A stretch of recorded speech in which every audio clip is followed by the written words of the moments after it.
Araku parliament ప్రాంతాన్ని అభివృద్ధి చేసే బాధ్యత తాము తీసుకుంటామని కేంద్ర మంత్రి నితిన్ గడ్కరీ అన్నారు.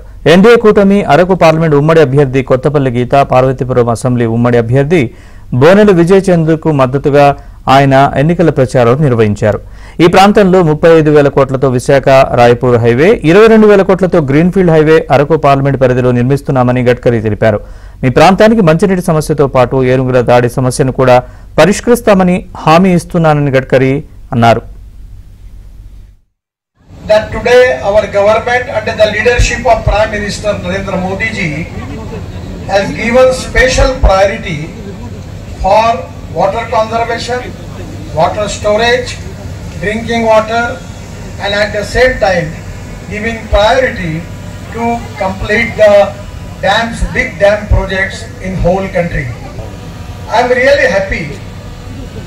When I was also in charge for water resources minister, I have sanctioned the big important project in Andhra Pradesh named as Polavaram.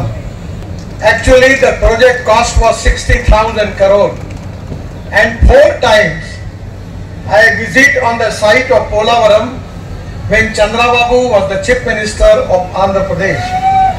But I am really unhappy that because of the politics in the state, still the Polavaram is